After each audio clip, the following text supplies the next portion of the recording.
জাপানে এখন সামার চলতেছে আর জাপানে এখন অনেক গরম পড়তেছে। আমার স্কিনই তো অলরেডি সানটান পড়ে গেছে, তোমরা দেখতেই পাচ্ছ। কারণ আমার রেগুলার এখন হচ্ছে সাইকেলটা ইউজ করা হইতেছে। উইকলি আমার যেদিন কাজ থাকবে সেদিন আপনাদের ভাইয়া আর ফারিস বাসা থেকে নিজে আমাকে রিসিভ করতে যায়। আজকে কাজ থেকে আসার পর দেখতেছি যে বাবা ছেলে সুপার মার্কেটে বসে আছে, কারণ আপনাদের ভাইয়া নাকি অনেক ক্ষুধা লাগছে, সে কি খাবে কিছুই বুঝতে পারতেছে না। আর বাহিরে নাকি প্রচুর পরিমাণে রোদ। আর অন্যদিকে আমি এখানে দেখতেছিলাম যে চিংড়ি মাছের শুটকির মতো মানে পাওয়া যাচ্ছে। এটা আমার কাছে মনে হয়েছে আচ্ছা এগুলা যদি আমি বাসা নিয়ে ভর্তা বানাই বাংলাদেশের মতো ফিল হবে কিনা। তারপর আমার ভর্তা টাইপের একদম পছন্দ না, কেন জানি মনে হলো না যে খাইতে ইচ্ছে করতেছে। তারপর একটু রিস্ক নিয়ে আর ওইটা নেওয়া হয়নি। আর এইদিকে আউটডোরে দেখলাম এত সুন্দর সুন্দর হচ্ছে ফুল গাছ, এত রিজনেবল প্রাইসে এখন পাওয়া যাচ্ছে। ইনশাল্লাহ ফারিস একটু বড় হলে যখন একটু বুঝতে পারবে তখন লাগাবো, কারণ ও বারান্দায় যে আমার মরিচ গাছগুলো উঠাই ফেলছে, তাই আমি কোনো রিস্ক নিতে চাই না। সুপার আউটডোর থেকে আমার হচ্ছে ঘোরা শেষ। আর এদিকে আপনাদের ভাইয়া সিলেক্টই করতে পারতেছিল না যে কি খাবে সে। তারপর বললাম যে চলো মাছের এখানে যাই, দেখি মাছের ডিম পাওয়া যায় কিনা। আমার মাছের ডিম খেতে ইচ্ছা করতেছে, কিন্তু আফসোস আজকে কোনো মাছের ডিম পাইনি।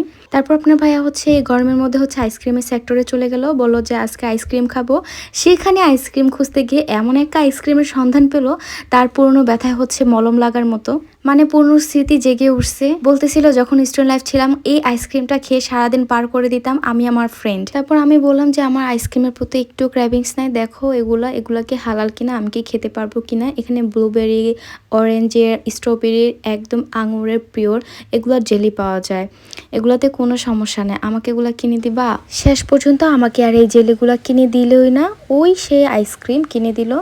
তার নাকি অনেক পছন্দের আইসক্রিম, অনেক স্মৃতিচারণী আইসক্রিম, এগুলা খাবে আর আমার সাথে গল্প করবে। সত্যি কথা বলতে আইসক্রিমগুলো কিন্তু অনেক মজার ছিল। আমি লুকায় লুকায় নেক্সট টাইম অবশ্যই এটা ট্রাই করব। আর আমার ভিডিওগুলো তোমাদের কাছে কেমন লাগে অবশ্যই তা কমেন্টে জানাতে ভুলবা না। আজকে এই পর্যন্ত, আল্লাহ হাফেজ, ভালো থাকবা। নেক্সট ভিডিও আসা পর্যন্ত টেক ইউরসেলফ, বাই বাই।